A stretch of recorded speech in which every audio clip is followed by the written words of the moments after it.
be successful. We're made to grow. We're made to, then as we grow, we have something to give. So step one is, let's see if you can put a little system of standing guard at your mind. And Jim Rohn said to me back then, the number one thing you have to do is read 30 minutes a day. So never less than 20 minutes. And I'm not talking about what comes to your phone. I'm not talking about clickbait. I mean a book. I mean something that you pursue. Great ideas are never going to interrupt you. They have to be pursued. And if you don't pursue them, you're going to get what everybody else has, which is all this fear, all this uncertainty, all this stuff that won't work, because everybody's focused on what won't work, what can't happen. Why? Because they're afraid. They're afraid to fail. They're afraid to try and feel like they're not enough. So you got to stand guard of that mind by feeding your mind. Jim Rohn used to say to me, success leaves clues. If you want things to get better, you got to get better. If you want things to change, you got to change. But you got to do it deliberately and consciously. And he used to say to me constantly, he said, Tony, you've got to constantly find a way to feed that mind, something that's got strategy in it, philosophy, something that's going to improve the quality of your life. And if you really learn it, you can help the people you love with the things you learn. And so I got hooked. And so I decided I'm going to read a book a day. I took a speed reading course, and I didn't read a book a day, but I read 700 books over the period of 7 years, all in the area of philosophy, physiology, emotion, the things to me that mattered most. And what I really try to do is each day try to use something I learned, not just read, not just let my learning lead to knowledge. Jim used to say, if you let your learning lead to knowledge, you become a fool. If you let your learning lead to action, that's when your life changes. So I started being aware of who was saying what I was taking in. Jim used to say, success leaves clues. If someone's successful, they're not lucky. They're doing something different than you. Figure out what they're doing different. And he said, the first thing is find out what they're reading. He said, I remember he said to me something funny. He said, find out what poor people read and don't read it. And when he said poor, he didn't just mean financially poor. He meant people that were unhappy, people that had no sense of meaning in their life, people that were financially strapped because they weren't managing to add value to other people, people that found themselves not taking care of their relationships, their body. Poor isn't just money. Wealth isn't just money. It's emotional, spiritual, everything. He said, so find out what successful people do, what wealthy people read, what happy people read, and read that. Feed your mind. So step number one is every single day, you got to do something to feed your mind. And if you do that, if you just made that habit, say even 5 days a week, I swear to you, it'll change your life. But again, not what comes to you, what you pursue, something that has real value, a strategy that can change the game for your business or your life, a philosophy that can make you more fulfilled or happy, a way to make a difference for the people you love. That's a daily sought out practice for me. Started when I was 17, I'm now 61. That's why I have the privilege to be able to work with so many people. But most importantly, I've applied these things to me, so I have the life that I want. I don't have a life that I'm promoting to other people. So that's number one. What's number two, real fast?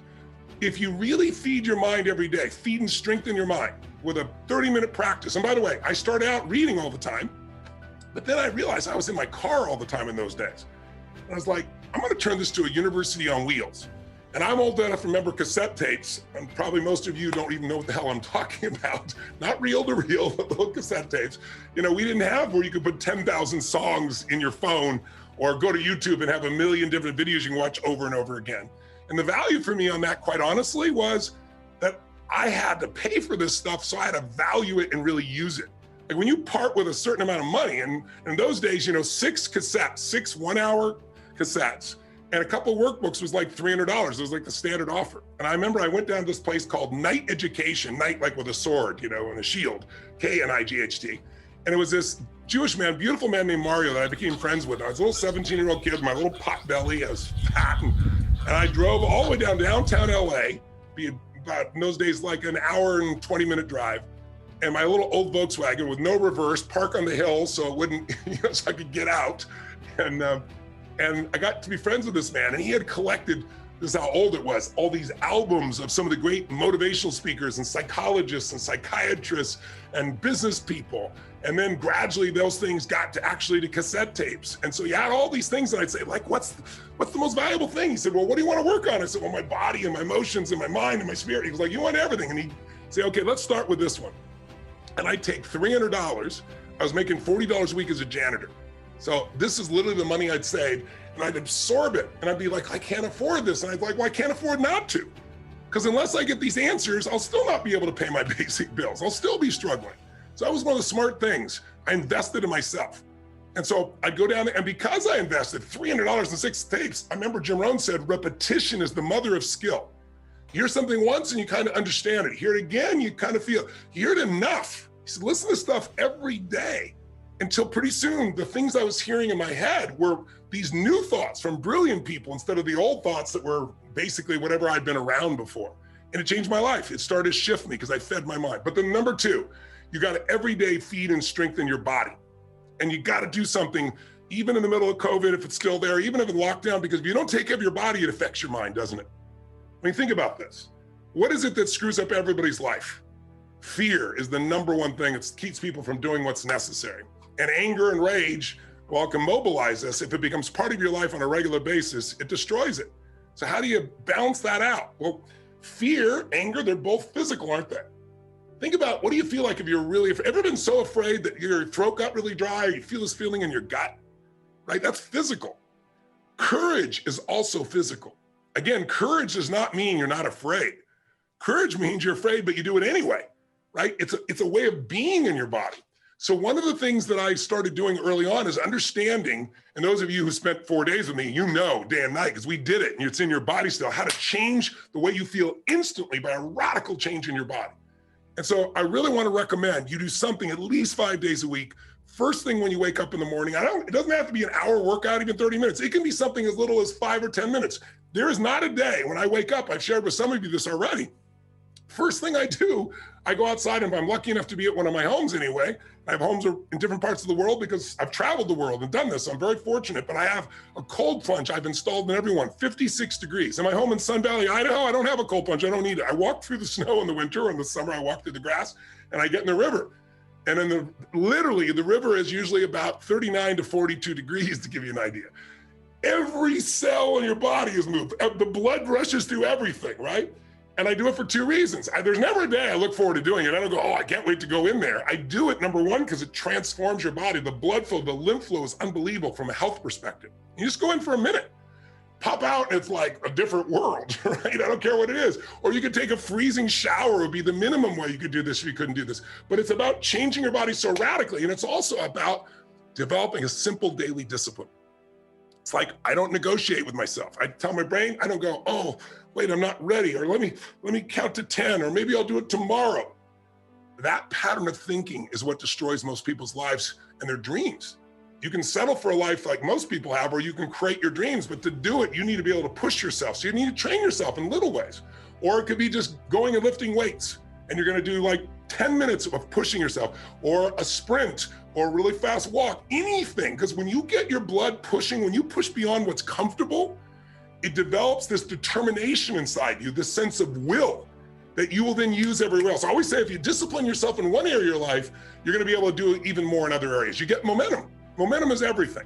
So if you train your mind, great, but you gotta train your body as well in some way. And I don't care, again, if it's 5 or 10 minutes where you really push yourself, or a full-blown workout, it's gotta get there, because when you do that regularly, you're gonna find yourself having a better mind. The mind and body can't be separated. They're completely connected.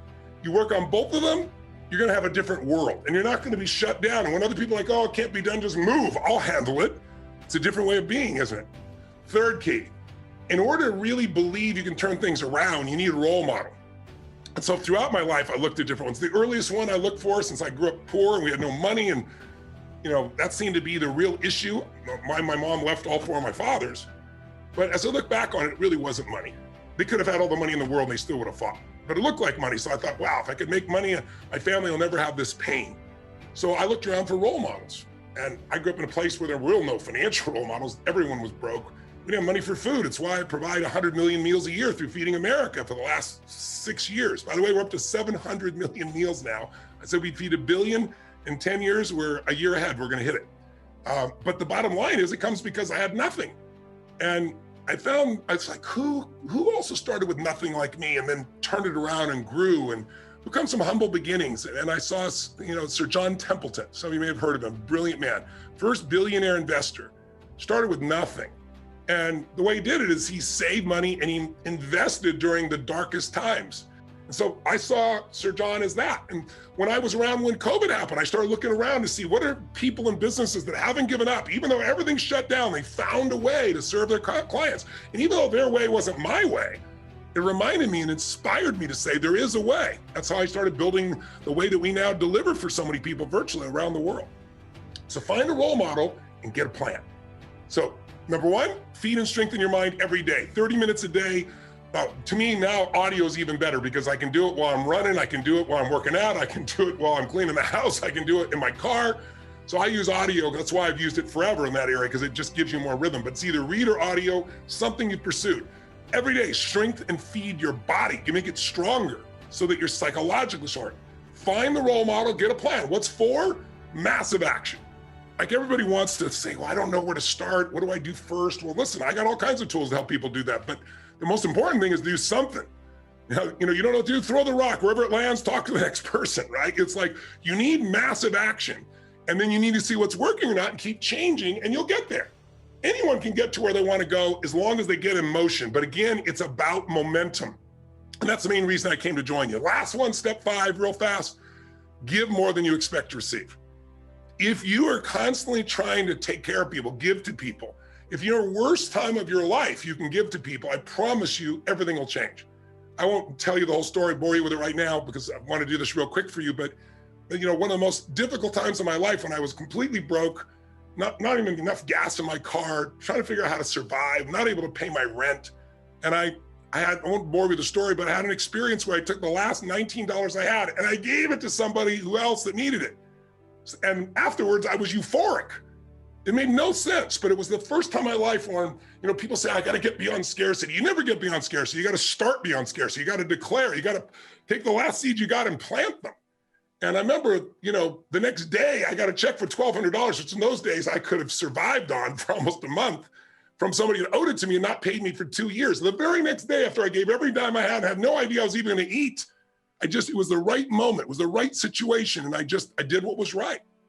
So find someone who's worse off than you are in the middle of COVID, do something for them. And I promise you, you'll remember how great your life is and you'll feel fulfilled, because it's not about us. You know what I mean? It's like, it's not about me, it's about we.